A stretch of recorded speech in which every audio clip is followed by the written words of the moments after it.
In every shadow, a secret waits, and in every heart, a story longs to be told.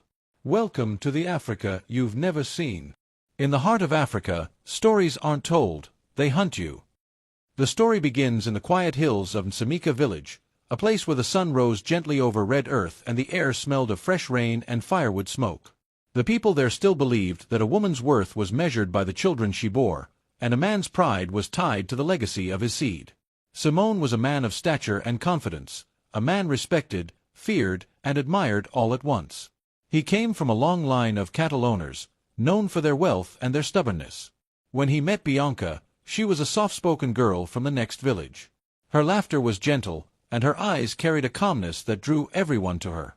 Simone chose her not just because she was beautiful, but because she carried herself with purity and grace. She was known across the villages as the girl who had kept herself until marriage. A true virgin, they said, a woman of virtue. And for a man like Simone, such a bride was a crown. Their wedding was the kind that lingered in people's memories. The drums rolled through the night, elders drank palm wine until dawn, and the air was filled with blessings. The old women danced, chanting words of fertility and long life. Everyone believed that Bianca would fill Simone's house with children who would carry his name far beyond the borders of Nsamika. But the years that followed were not as kind. The first year passed, no pregnancy. The second year came and went, still no child. By the fifth year, the whispers began. Maybe she is barren, some said. Maybe the gods have cursed them, others murmured. Simone would silence them with anger, but deep down, the silence in his home was growing louder. Bianca prayed every night. She cried in the darkness when Simone was asleep, begging God to open her womb. She went to doctors in the nearby town, but they found nothing wrong. "You are healthy," they told her gently. "Keep trying. Sometimes it takes time." But time was not her friend. By the 10th year, Simone had changed. He no longer looked at her with tenderness. The love that once filled his eyes was replaced with suspicion. "Tell me the truth, Bianca," he would say, his voice heavy with bitterness. "Were you really pure when I married you? Or were you one of those women who sleep with men in secret?" Bianca's heart shattered. She could barely breathe. "Simone," she whispered, "you know me. You know my heart. I have never touched another man in my life." But he did not believe her anymore. He began to drink heavily, spending nights away from home, and when he returned, he came with words sharp as knives. He accused her of living a double life before marriage, of selling her body to strangers, of destroying her womb with evil acts. Sometimes he would not eat her food, fearing she had cursed it.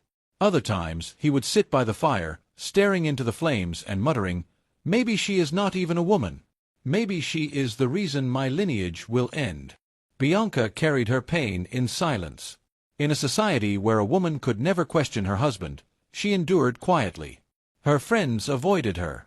Even her own family began to pull away, embarrassed by her barrenness. Yet she still prayed for him. She still believed that God would one day prove her innocence. Then came the night that changed everything. There was load shedding, a long, dark evening where the only light in the house came from a single candle on the wooden table. Bianca had cooked dinner and waited for Simone to return, but he never did. Tired, she knelt beside her bed, whispering her usual prayer, "Lord, let peace return to my home. If I am innocent, let my innocence speak for me." She blew out the candle slightly to dim the flame and lay down to rest.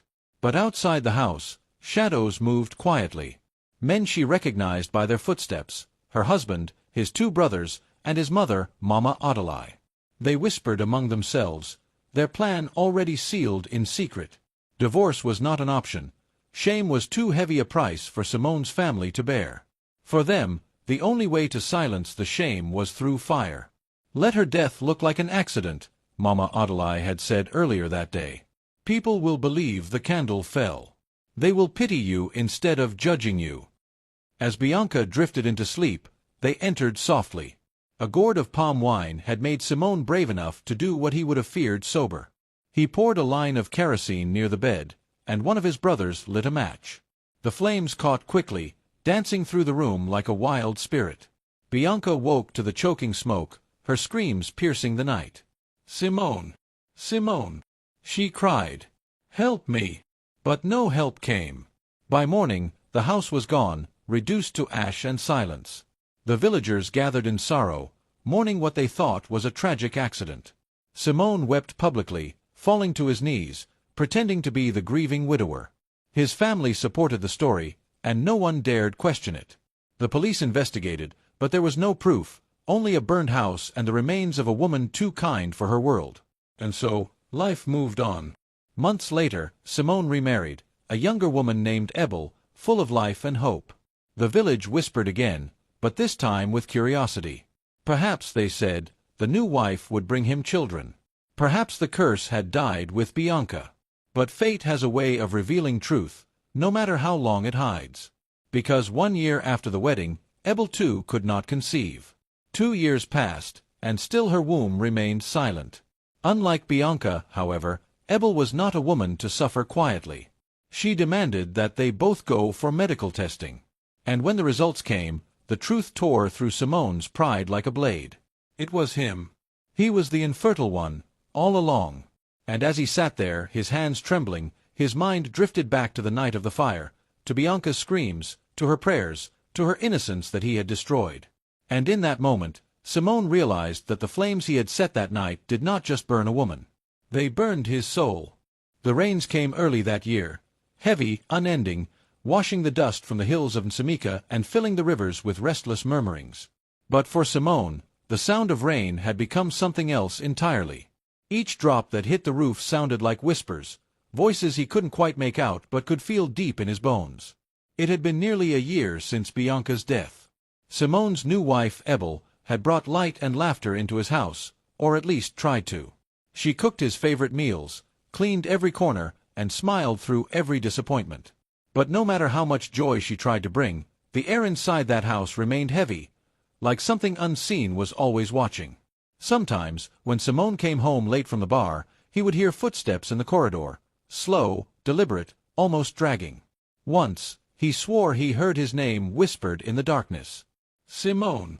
The voice was soft, familiar, and cold. He had jumped to his feet, calling out for Ebel, but she was sound asleep in the next room. He stood in the silence, heart pounding, sweat glistening on his forehead, and for the first time, he felt something he had never felt before. Fear. Not the kind of fear that comes from danger, but the kind that comes when the dead remember you. The following morning, Simone tried to shake it off. He blamed the palm wine, the long day, maybe even his guilt, though he would never admit that part aloud. At the breakfast table, Ebel spoke softly. "My husband, you didn't sleep well. You were tossing and turning, even talking in your dreams." Simone looked at her quickly, his spoon stopping midair. What did I say?" She frowned, searching his face. "You kept saying a name. Bianca. You called her again and again, like someone you were begging for forgiveness." Simone's face darkened. "I don't want to hear that name in this house," he snapped. The table fell silent. Ebel lowered her eyes and said nothing more. But deep down, Simone knew what she said was true.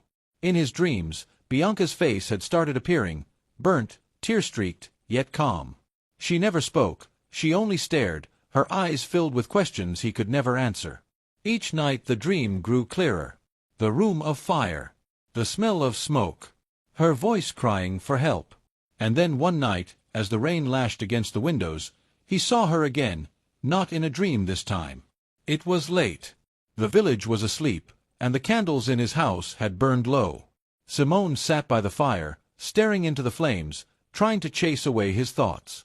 Then, out of the corner of his eye, he saw her. Bianca.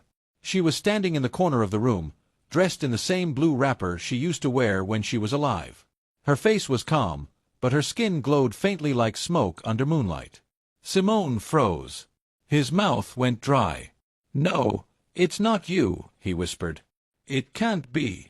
But she only looked at him, silently, steadily, like she had been waiting all along. The candle flickered. The wind outside howled, and suddenly the fire before him hissed and went out.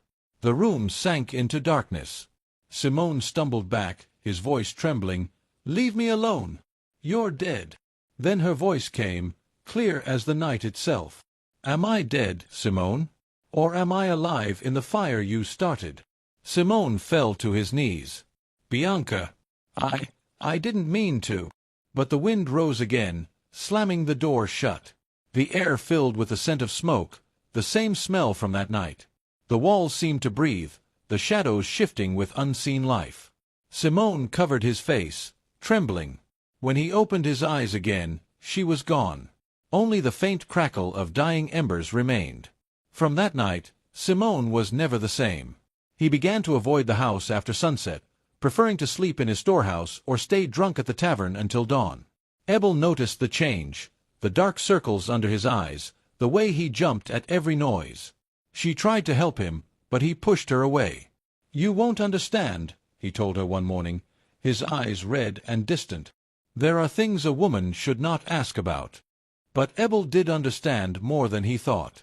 She had heard the old women talking about how Bianca's death was too sudden, too strange.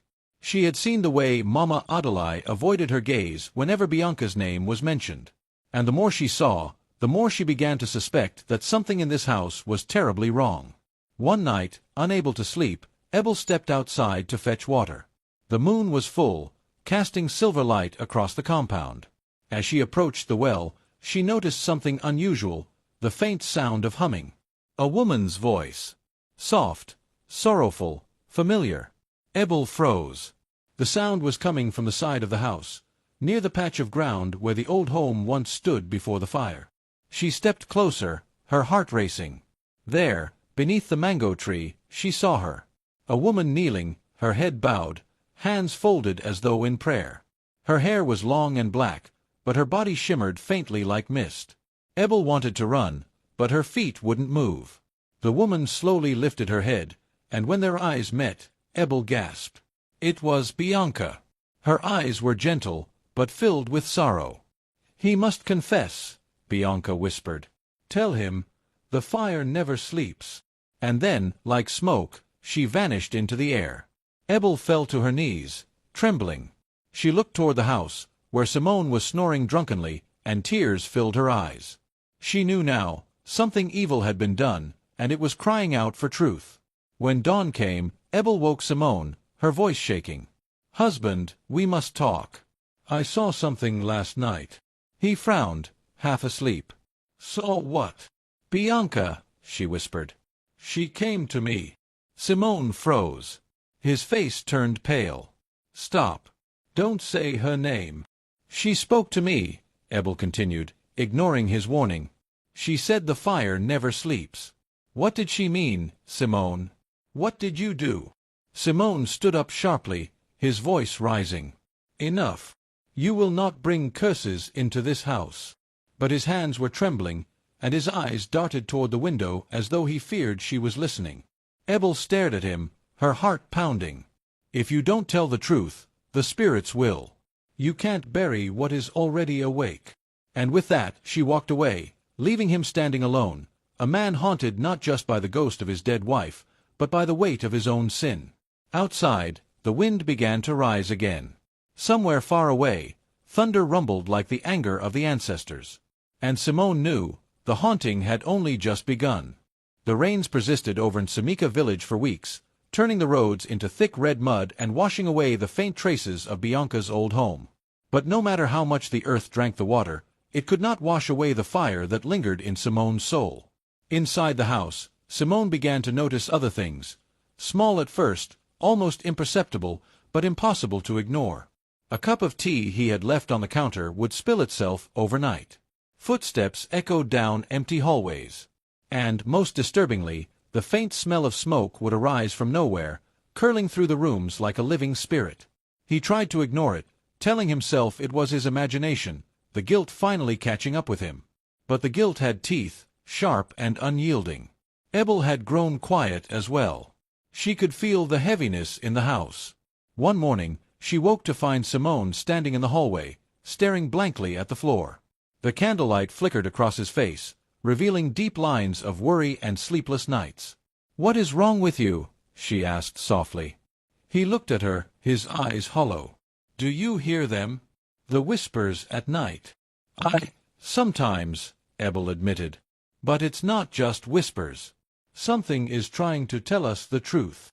Simone's hands clenched into fists. No, it's not the truth. It's curses. Ghosts. Madness. Bianca is dead. Leave her dead. But the house would not let him leave her dead. The first sign that this was more than guilt came with Mama Adelaide. Simone's mother had been proud and fearsome, her word law in the family. But soon, she began to falter. It started with her hands. They trembled as she poured palm wine during a family ceremony. Then her voice, once commanding, grew frail and unsure. And one night, she awoke screaming, claiming the kitchen was on fire, a fire that no one could see, yet burned her skin like invisible coals. The family was frightened. Some whispered it was punishment from the ancestors. Others said the gods were angry. Simone, however, refused to accept responsibility. He drank more, laughed more, and pushed the signs away. Yet the fire would not be ignored. One evening, Simone returned home to find the gate ajar. The compound smelled of smoke, though the night was damp and the rain had fallen for hours. He called out, but no one answered. In the darkness, he saw a figure kneeling near the burned patch where Bianca's house once stood. It was Bianca. She looked the same, burned but untouched, sorrowful but calm. Her voice was like the wind through reeds. Simone, the fire never sleeps. It lives in the lies you tell and the blood you spill. Simone's knees buckled. I didn't mean to, he stammered. You meant to silence me, she said. And now you will live in the shadow of that flame. Your pride, your anger, your arrogance, all will be fed by it until the truth is known. And as quickly as she appeared, she vanished. Simone fell to the ground, gasping. Rain soaked him through, yet the air was hot around him, as though the fire had not died but slept beneath the wet earth. The next days brought strange misfortunes. Cattle began to die inexplicably. Chickens vanished overnight, only to be found later, lifeless, near the burned patch of ground. Simone's wealth, the very thing that had made him proud, started to dwindle. Merchants refused to sell him goods, claiming bad luck clung to him. Even the village children laughed cruelly, whispering stories of the fire that would not rest. Simone tried to fight back. He went to the elders, offered sacrifices, begged for protection. But no ritual could mask the guilt he carried. Every step he took seemed shadowed by Bianca's presence. Even Ebel felt it. One night, she awoke to find Simone in the hallway, muttering to himself, hands shaking. It was her fault. Not mine, she cursed me. Ebel grabbed his shoulders, shaking him. Simone, stop blaming her. Stop blaming yourself. The curse is here because you refuse to see the truth. You cannot hide it anymore. Simone recoiled as though struck. The truth. The truth is that she, his voice broke, tears streaking down his face. I burned her. Ebel stepped back, eyes wide. She had heard confessions before, but never like this, raw, terrified, broken. Then it begins now, she whispered. You must face it. The ancestors, the spirits, they will not forgive what you tried to bury. That night, Simone could not sleep. He lay in bed staring at the ceiling, the faint smell of smoke curling from the walls. Then he saw her again, Bianca, floating near the bed, her eyes full of sorrow. Simone, she said softly, I did not come to hurt you. I came to wake you. Your pride has blinded you, your anger has caged you, and your lies have fed the fire. You must seek the truth, or it will consume everything you love. Simone closed his eyes and wept.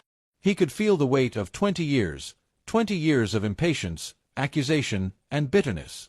20 years that ended in a single, unforgivable act. And in that moment, he understood. The curse was not just about fire. It was about truth, and how avoiding it only strengthens the shadow of wrongdoing. The following morning, Simone asked Ebel to accompany him to the city. We must go to the doctor, he said, voice small, almost a whisper. We need to understand why children do not come. Ebel nodded, eyes gleaming with hope and fear. She did not yet know how deep the truth ran, but she could feel it pressing, like smoke curling into the corners of their lives. As Simone drove through the muddy roads, he could not stop thinking about Bianca. Her eyes, her voice, her final words. They haunted him more than any ghost ever could. And as the sun broke through the clouds, casting a pale gold over the hills, Simone realized that the fire he had set years ago had never truly died. It had only been waiting for the truth. The city was alive with noise and motion, a far cry from the quiet hills of Nsamika village. Cars honked, vendors shouted, and children ran through the crowded streets, oblivious to the weight of adult worries. For Simone, though, the chaos outside could not drown out the storm inside his own heart. He had agreed, almost reluctantly, to visit the doctor with Ebel. But the journey was not about hope anymore, it was about fear. Every mile closer to the clinic tightened a knot in his stomach. The ghosts of Bianca haunted him, not in flesh, but in memory. Every shadow he saw along the dusty roads reminded him of her cries, her prayers, the fire that had consumed her, and the lies he had told himself to justify what he had done. Ebel sat beside him, hand resting gently on his. She could sense his panic, but she offered no words. Sometimes, silence is more comforting than 1,000 reassurances. When they arrived at the clinic, the sterile scent of antiseptic made Simone's chest tighten. White coats bustled past, clipboard in hand, murmuring instructions and pleasantries. He felt like an outsider in this strange world of machines and medicine, where everything was measured and nothing could be hidden. The doctor, a calm, middle-aged woman named Dr. Adama, greeted them with a warm smile. "I understand you're here for fertility testing," she asked. Ebel nodded. "Yes, doctor. We want to understand why we have not been able to conceive." Simone swallowed hard. The words felt foreign, almost shameful, even though he knew it was necessary. "Yes," he said quietly. We need answers." The first tests were routine: blood work, physical examinations, ultrasounds. Ebel cooperated fully, her voice calm and steady as she answered the doctor's questions. Simone, however, fidgeted constantly, avoiding eye contact, his pride refusing to be measured or dissected by science. Finally, after hours of waiting, Dr. Adama called them back into her office. She gestured for them to sit, her expression neutral but gentle. "I have the results," she began, "and I want you both to hear them carefully." Simone felt his throat tighten. Every instinct in him screamed that the outcome would be like the years he had imagined. Ebel, or perhaps Bianca in memory, must be the problem. That was the way the world had always taught him. The doctor continued, "Ebel, your tests show that your reproductive system is healthy. There is no issue with your fertility. You should be able to conceive naturally." Simone's chest rose and fell quickly. Relief. Perhaps. Pride. Possibly. He glanced at Ebel, who smiled faintly. But the doctor's words were far from finished. "Simone," she said carefully, "your tests indicate that you have a condition called azoospermia.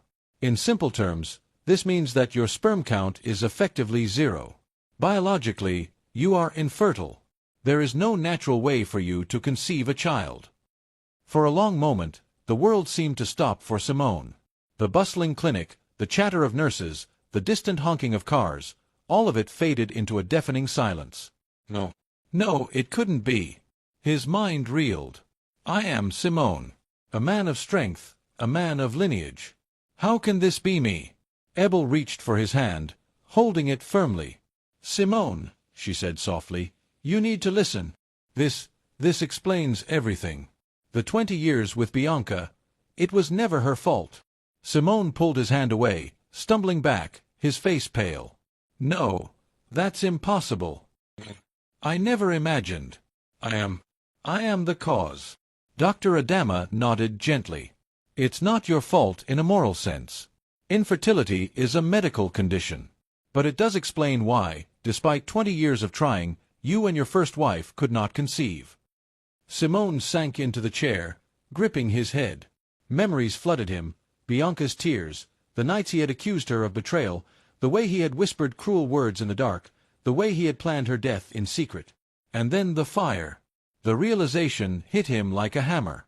Every accusation he had made, every cruel thought, every betrayal, it had all been wrong. Bianca had been innocent. Every prayer she whispered, every tear she shed, every night she had waited for him to come home, she had been faithful, pure, and wronged in the most unimaginable way. Simone could feel his knees shaking, his body trembling. I killed her," he whispered, more to himself than anyone else. I destroyed her life, for nothing. Ebel's eyes were filled with compassion, but even she could not hide the sharp sting of truth. "Simone," she said softly, "we cannot change what happened. But you must accept this now. The truth is here. And perhaps it's not too late to make things right, at least for yourself and for the living." Simone shook his head violently. No. It's too late. Bianca, she's gone. I will never forgive myself." The doctor watched silently. Medical science had given him answers, but science could not heal the wounds of a soul weighed down by guilt and the consequences of pride. On the drive home, Simone was quiet. Ebel glanced at him, worried. The streets of the village seemed smaller now, more suffocating. For the first time in his life, Simone felt powerless. He remembered the fire. The night of Bianca's death. The flames that had danced in the darkness, consuming her body and his morality alike. He remembered Mama Adolai and his brothers, their faces set with determination, convinced they were delivering justice. And he realized bitterly that justice had already come, not from the law, not from men, but from life itself. He had accused Bianca of betrayal. He had judged her without proof. He had burned her. And yet, he had been the one with the flaw, the one unable to give life. Simone's pride, once as tall and unyielding as the hills of Nsamika, had crumbled completely. The man who had called himself strong, confident, and invincible now sat silently, haunted by the truth that had always been there. And deep in his heart, he knew that the flames that had taken Bianca's life had not been extinguished. They were waiting for him to face them. The sun had barely risen over Nsamika village, casting a golden haze across the red soil, when Simone felt it again, the unmistakable heat of fire. Not the fire of logs and wood, not the fire that could be seen, but a fire that burned in the air around him, curling into his chest, into his thoughts, into his very soul. It started with small things. At first, it was only the faint smell of smoke in the kitchen. He would arrive early, before Ebel, and find pots steaming as though something had burned overnight. The smell was subtle but persistent, like a memory refusing to fade. Then the animals began to react. The chickens clucked frantically in the coop, huddling in corners. The goats bleated nervously, their eyes darting toward the burned patch of earth near the old home. Simone tried to dismiss it, telling himself it was imagination. But the more he ignored it, the stronger it became. It was Mama Adolai who first felt the true wrath of the fire. One night, she awoke screaming, clutching her blanket to her chest.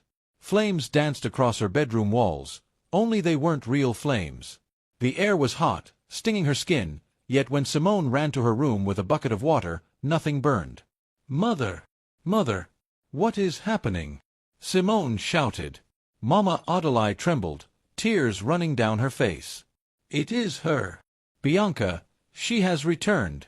The fire, it will not leave." Simone froze.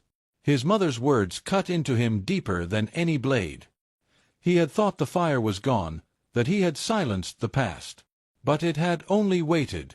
From that night onward, strange things escalated.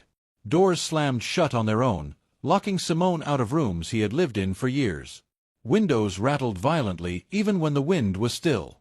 At times, Bianca appeared, sometimes by the fire, sometimes in reflective surfaces, her eyes calm yet piercing, her gaze accusing. Ebel was terrified but steadfast. "Simone," she said one evening as they sat in the dim candlelight, "you cannot keep running from this. You must confess. You must face what you have done.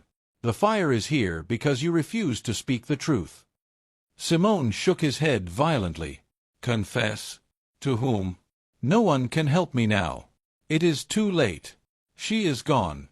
She will never forgive me. The fire is mine alone." Ebel reached out, taking his hand. Her grip was gentle, yet commanding. "Simone, the fire is never meant to punish forever. It is meant to reveal. It is meant to cleanse. If you continue to deny it, it will consume everyone you love." Simone pulled his hand away, panic rising. For the first time, he saw the real danger, not in the flames themselves, but in the lives around him, the innocent ones. That night, Simone could not sleep. He sat on the edge of his bed, staring at the empty space where Bianca had once been, feeling the heat of the fire in his chest. The air smelled of smoke, and the faint whisper of a woman's voice drifted through the room. "Simone, the fire never sleeps, the fire never lies." He bolted upright. "Stop! Leave me alone!" he shouted, voice trembling. But the voice only grew louder, echoing off the walls, coming from every corner at once. In a flash he saw her, Bianca, her body untouched by the fire but glowing faintly like coals. She knelt beside him, not threatening, but judging. Her eyes bore into him, carrying all the sorrow, pain, and betrayal he had caused. "You have blamed me for 20 years, she said softly, her voice like the wind rustling dry leaves. "You have accused, plotted, and destroyed. And yet, you have not yet understood that the fire lives in you, and only in you. Until you acknowledge your truth, the flames will grow." Simone fell to his knees, his hands covering his face. I am sorry. I am sorry. I never meant to. I never." His voice broke, trembling with the weight of decades of denial and pride. Bianca's figure began to fade, but her eyes remained, piercing through the shadows. "Confess to the living, Simone. Confess to those you have harmed. Only then can the fire rest." And then she was gone, leaving Simone alone with the scent of smoke and the echo of her words. The next morning, Simone awoke to find the village in chaos. The goats were dead, their bodies charred though no fire had touched them. Chickens were missing, only feathers left scattered on the ground. Neighbors whispered of curses and ancestral wrath. Simone's family, once proud and unshakable, now cowered under an invisible weight, looking to him with fear and confusion. Mama Adelaide collapsed in the morning sun, shaking, muttering about fire and injustice. Simone's brothers began arguing, claiming the land and livestock were cursed. Simone himself could not speak. He knew the truth. The fire had returned to punish him, not anyone else. But every time he looked at the faces of his family, he realized the consequences of his sins were far wider than he had imagined. It was Ebel who finally spoke, her voice strong and unwavering. "Simone, you cannot hide behind fear or excuses anymore. The fire is here because of Bianca. And Bianca, she cannot rest because of you.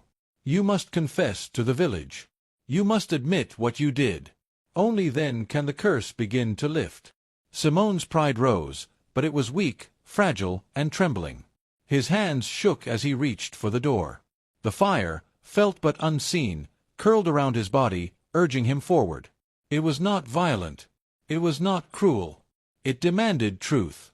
That evening, Simone walked to the center of the village, trembling in front of the elders, the neighbors, the people who had once respected him. His voice shook, but he spoke. He spoke of his accusations, his jealousy, his pride. He spoke of Bianca, of the fire, of the night that had destroyed her and his own soul.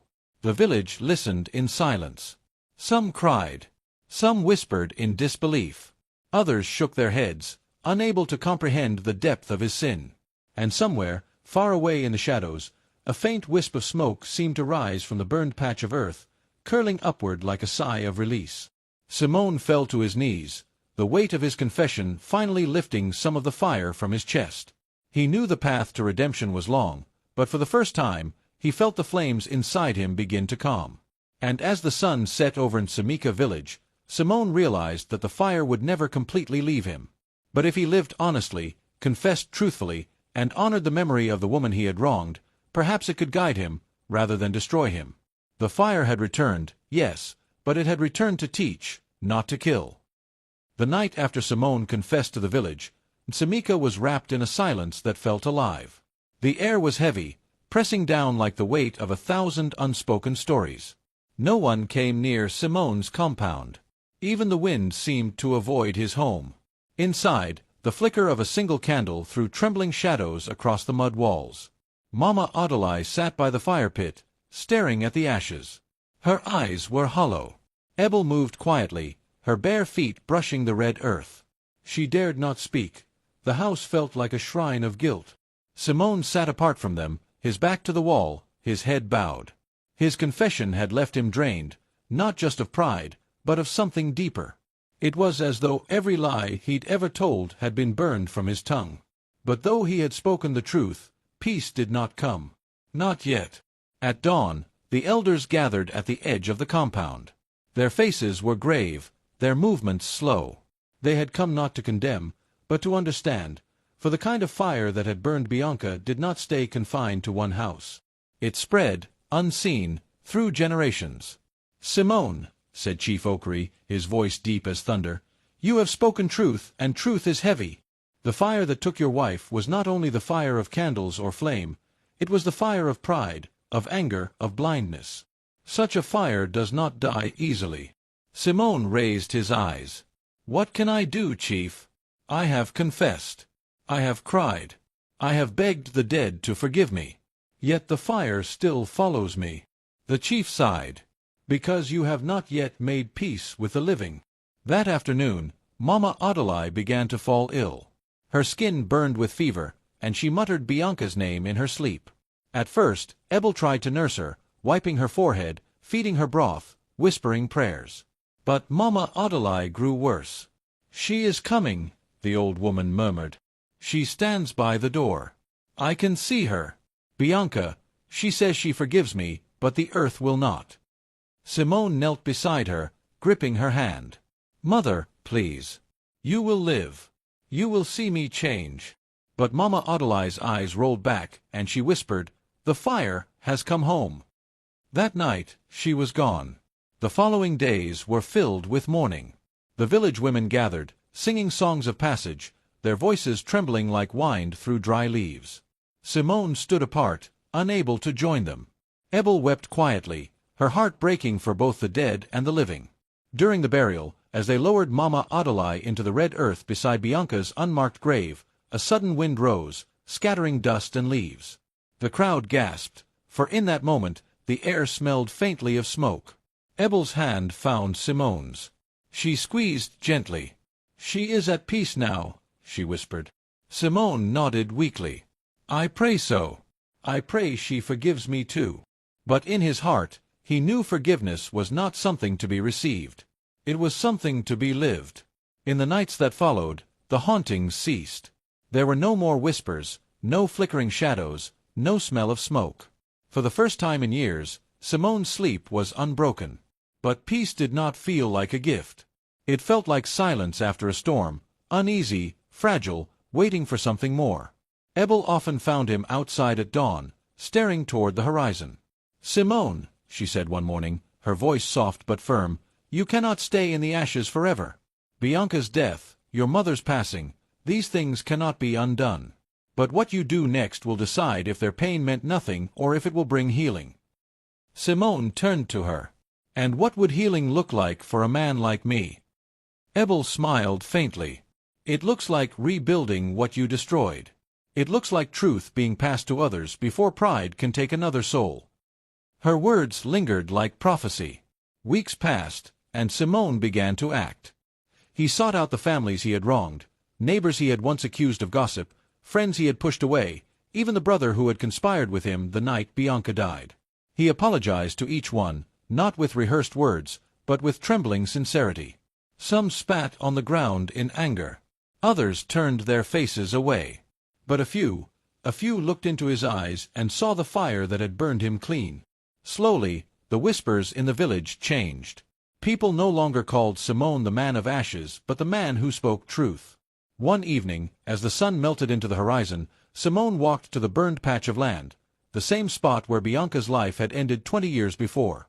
The soil was soft beneath his feet, as if rain had finally cooled its anger. He knelt, pressing his palm into the ground. "Bianca," he whispered, his voice trembling, "I have no right to ask you for peace. But I pray that wherever you are, you see the man I am becoming, not the man I was." The wind rose gently, brushing against his face. For a moment, it carried a faint scent of hibiscus, Bianca's favorite flower. Simone closed his eyes. The fire within him did not vanish, it softened. It became a warmth instead of a punishment. That night, Simone dreamed again, but this time, Bianca did not come as fire or shadow. She stood beside him in a bright field, smiling faintly. Her eyes no longer accused, they forgave. "Simone," she said softly, "the fire that once destroyed us now lights the way for others. Keep it burning, but let it warm, not consume. He reached for her, but she faded like morning mist, leaving only her words echoing in the air. When Simone awoke, the first rays of dawn were filtering through the cracks in his hut. He rose, washed his face, and stepped outside. Ebel was already there, tending to the small garden she had started by the old fire pit. Simone smiled faintly, the first true smile in years. "It seems something can grow here again," he said quietly. Ebel looked up, returning his smile.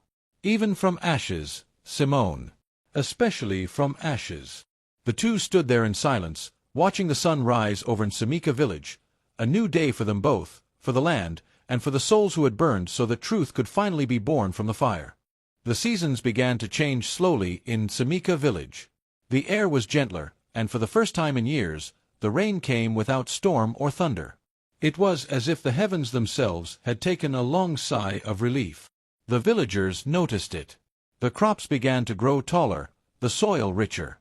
The goats gave birth to twins, and the river that had been muddy and low now ran clear again. The elders said, "The land is speaking."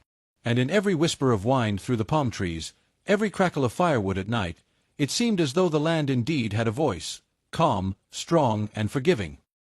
Simone worked every day from dawn till dusk. He rebuilt the fence around his home, cleaned the small shrine that had long been forgotten, and tended the little garden Ebel had planted. It was filled with green maize and wildflowers, but at the center, Ebel planted a hibiscus bush. "For Bianca," she said softly. Simone nodded, his eyes misty. "May it bloom for her spirit." Every morning, he watered it before anything else. He would stand there in silence, whispering prayers that no one else heard. And sometimes, just as he finished praying, a gentle wind would pass, bending the hibiscus petals slightly as if they were answering him. But not everyone in the village welcomed the change. Some were uneasy. "Why should we forgive a man who burned his wife alive?" one woman asked in the market. "He confessed only because guilt was killing him," said another. "If the land forgives him, that is between him and the gods, but I will never trust him again." The gossip spread like dry leaves in harmattan wind. Simone heard their whispers when he passed by. He did not reply. He bowed his head and walked on. In his heart, he knew that forgiveness from people was not something to demand. It was something to earn, slowly, humbly. Ebel stood by him through it all. When others turned away, she stayed. Her quiet strength became his shelter, her prayers his comfort. One evening, a strange thing happened. Simone was by the hibiscus bush when he noticed a small girl standing at the edge of his compound. She looked no older than 7, barefoot, wearing a torn blue dress. Her eyes were bright but sad. He called softly, "Who are you, my child? Where are your parents?" The girl didn't move. "My mother said I should come and thank you," she whispered. Simone frowned. "Thank me? For what?" "For telling the truth," she said. "Now she can rest." Before Simone could speak again, a gust of wind passed between them, and when he looked up, the girl was gone. He stood frozen, heart pounding. The air smelled faintly of smoke and hibiscus. He whispered, "Bianca." That night, he told Ebel about the encounter. Ebel listened carefully, then said, "Maybe the land itself is showing you mercy through her. Maybe that child was the voice of those who suffered in silence, a sign that peace has truly begun." Simone nodded slowly. "Then I must not waste it." The next morning, he went to the village square. The people were gathered for the monthly council, their mats spread in a circle beneath the great iroko tree. When Simone entered, the murmurs began, low, uneasy. Some men turned away. Some women folded their arms. But he walked to the center and knelt before the elders. "Chief Okari, fathers and mothers of Nsamika," he said, voice trembling, "I come not to defend myself. I come to help heal what I broke." The chief looked down at him with cautious eyes. "And how do you plan to do that, Simone?" Simone took a deep breath. "By building a home of truth, not just for myself, but for our children and our sons' sons. I wish to start a small foundation, a place where young couples can come before marriage to learn patience, communication, and humility, so that no man may ever again destroy a woman because of his pride." The crowd murmured in surprise. One woman gasped softly, another wiped a tear. Ebel, standing at the back, smiled faintly. She had known this moment would come. Chief Okari stood slowly. What you propose is not small, Simone. It requires the courage to be mocked, the strength to be doubted, and the patience to be misunderstood. Simone bowed his head. I have carried worse burdens, Chief. Let this be my atonement. Months passed, and Simone's plan became reality. He turned the old burned compound, the very place of Bianca's death, into a center for young couples. The villagers helped him, little by little. Some out of curiosity, others out of quiet admiration. Walls were rebuilt with red clay. The roof was thatched anew. On the front wall, they painted a white dove with flames around it, a symbol of peace born from fire. And on the first day the center opened, people came. Young lovers, newly married couples, even widows, all sat in a circle as Simone spoke. He didn't preach. He told stories. Stories of pride, of silence, of how men are taught to be strong but not wise. He told them of Bianca, not as a victim, but as a teacher who paid a price no one else should pay again. His words moved through the air like music, sinking into the soil, echoing in hearts. One evening, after a long day of teaching, Simone sat by the hibiscus bush again. The sun was setting, golden light flooding the compound.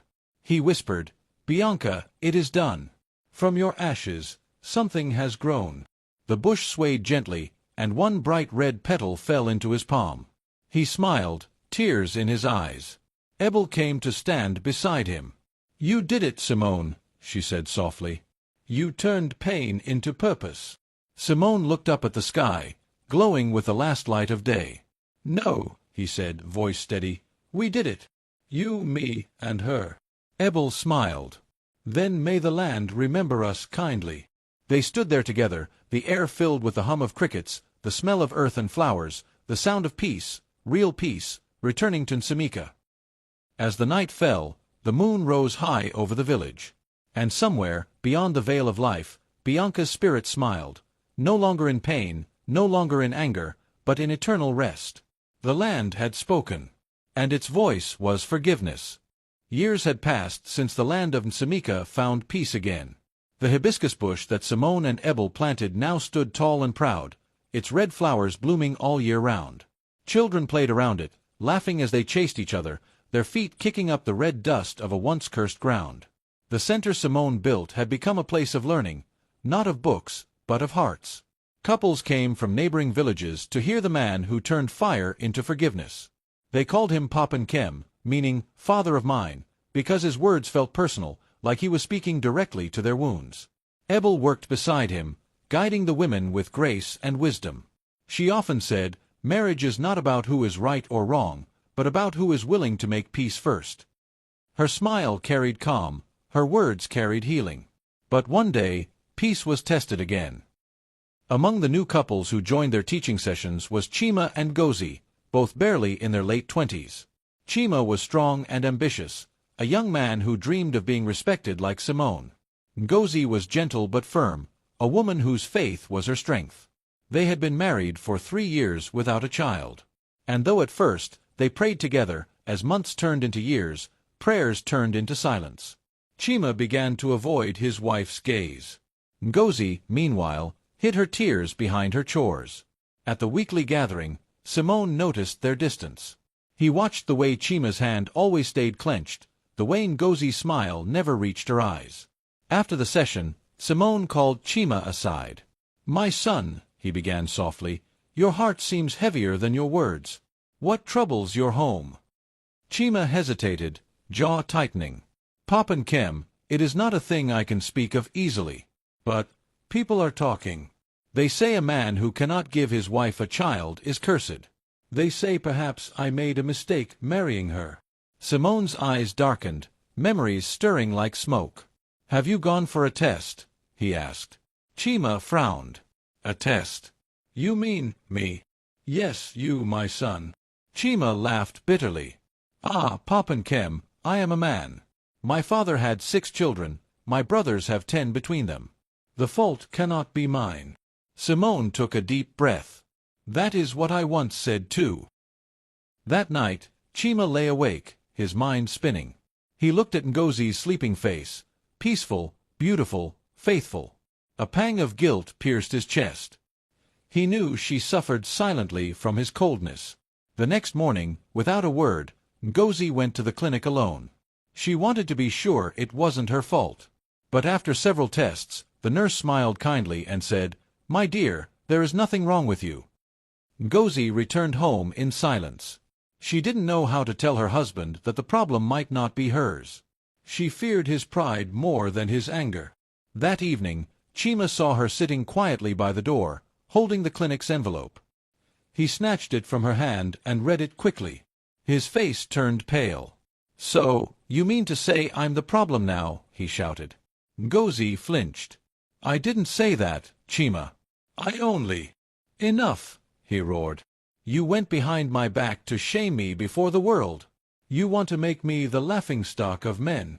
Tears streamed down Ngozi's cheeks. "I wanted peace, Chima, not shame." But Chima stormed out, his heart burning with the same fire that once consumed Simone.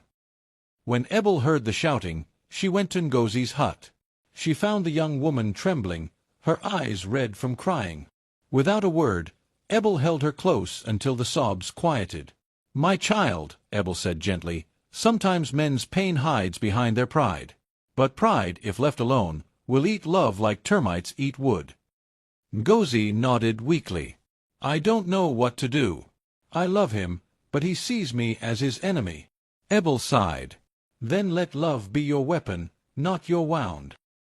The next morning, Chima came to the center. His face was hard, his steps heavy. "Papan Kem," he said sharply, "your wife has filled my woman's head with softness. Tell her to stay out of my marriage." Simone raised an eyebrow. "Ebel does not speak softness, my son.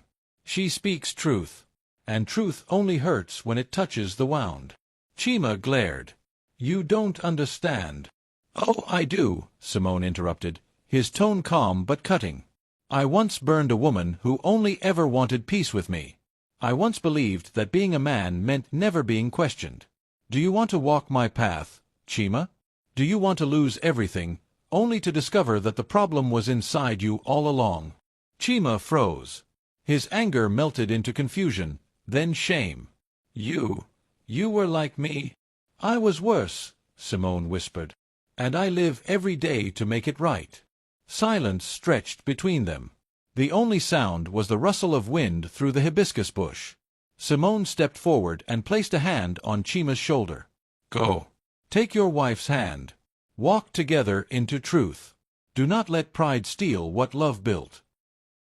Days later, Chima finally agreed to visit the clinic with Ngozi. When the doctor confirmed that he was the one with the fertility issue, he broke down in tears. Ngozi held his hand, whispering, "We will face this together." That moment changed him. He returned to Simone and knelt before him. "Papan Kem, I was blind. Forgive me. Thank you for saving me before I became you." Simone smiled sadly. "You did what I could not. You listened before it was too late." From that day, Chima became one of Simone's strongest helpers at the center. He shared his story with courage, helping other men find humility and healing.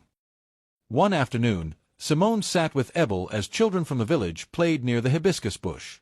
Among them was Chima and Ngozi's adopted son, a lively boy with a wide smile.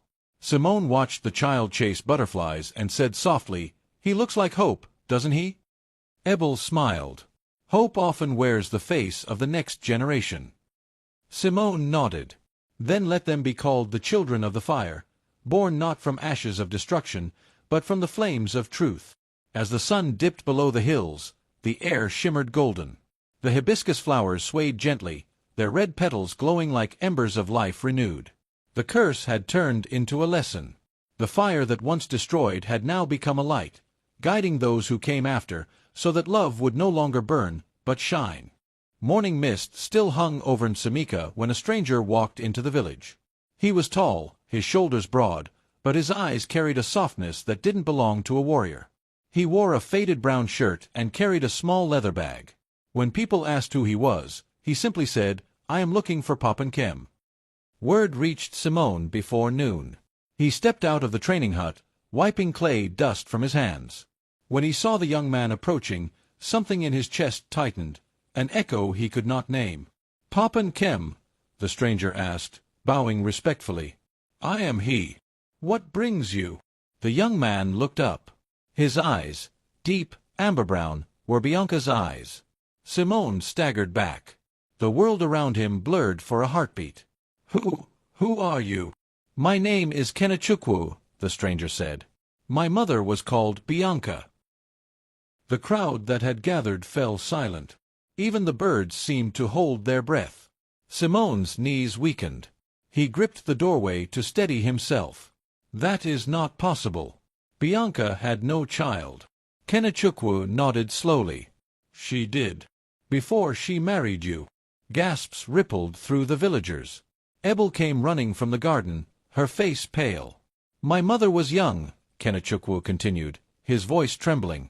"She told no one. The man who fathered me left her before you came into her life. When you married her, she placed me with her aunt in another village, hoping one day she could bring me home. But she never returned. When my aunt lay dying, she gave me a letter, my mother's last words. She wrote that if I ever wanted to understand her pain, I should find a man named Simone Okafor of Nsamika." He reached into his bag and handed Simone a folded piece of old, yellowed paper. Simone's fingers shook as he opened it. The handwriting was delicate, familiar. "My husband, if the gods ever allow you to see this, know that I loved you even when you doubted me. If I leave no child in your arms, perhaps one day another will come to remind you of who I was. Do not hate him. Do not hate yourself. Find peace. Bianca." The words blurred as tears filled Simone's eyes. He sank to his knees, clutching the letter to his chest. "Oh, Bianca," he whispered, "you kept your secret not from shame, but from fear of my pride." Ebel placed a hand on his shoulder. "She gave you another chance, Simone, even after death." That evening, Simone invited Kenechukwu to sit by the hibiscus bush. The two men sat in silence for a long while. Kenechukwu finally spoke. "People told me what happened to her. For many years I wanted to hate you. But when I saw this place, the couples you help, the peace that lives here, I knew hate would only chain me to her suffering." Simone looked at him through tears. "I have no right to ask anything of you. But if your heart allows, call me father, not because I deserve it, but because she wished it." Kenechukwu hesitated, his jaw trembling. Then he whispered, "Father." Simone broke. He wept openly, his arms around the young man who carried the blood of the woman he had wronged. The villagers who witnessed it turned away, some wiping their eyes, for they saw forgiveness made flesh. Over the next weeks, Kenechukwu stayed in Nsamika. He helped repair fences, taught the children to carve toys, and listened as Simone told him stories of the woman he barely remembered.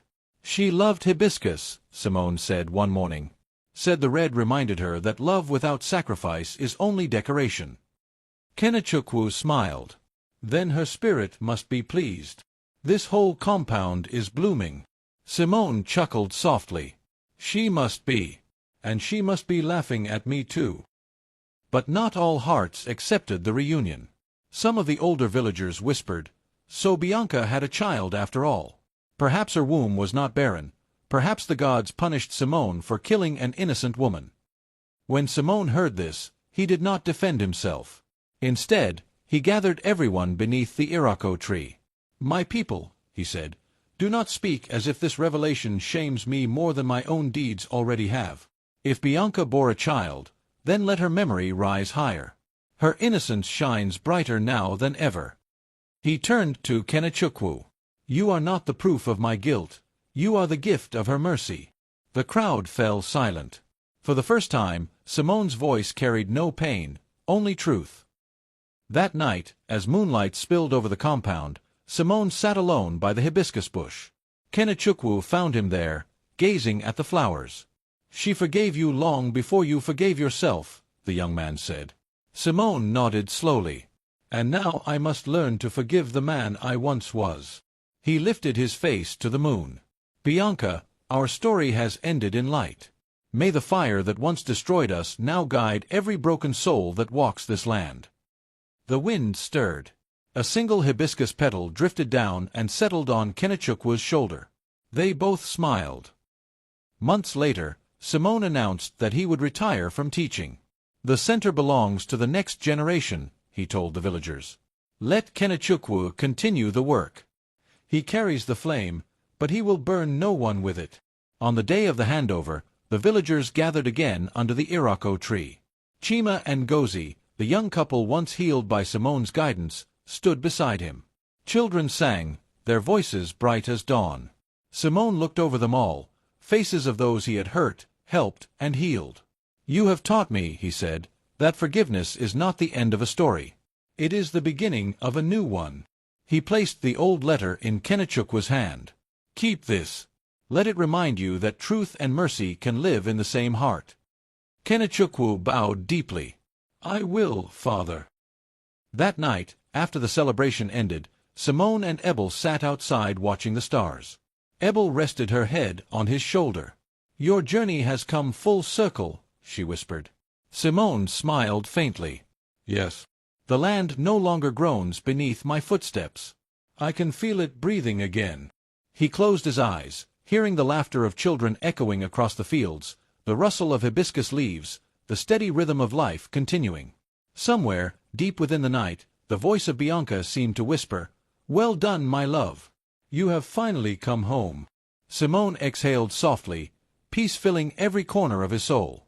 The years rolled by softly over Nsamika village like gentle waves brushing the shore. Children who once played around Simone's hibiscus bush had grown into adults. The center he built stood firm, its walls painted bright white, its courtyard always filled with laughter and prayer. Under Kenechukwa's care, it had become a place of hope, a sanctuary for broken hearts and weary marriages. Every month, couples gathered from distant lands to listen to the teachings of Papa Nkem the Younger, as they now called him. And though Simone no longer led the sessions, his presence lingered like an old song that refuses to fade. Simone had grown frail, his beard snow-white, his steps slow and careful. Ebel, ever his companion, stayed close by, caring for him with the same quiet devotion she had shown all her life. Each morning, he still rose before the sun to water the hibiscus bush. The flowers, now a small grove, glowed red even in the dim dawn light, as though they held a piece of the sunrise inside them.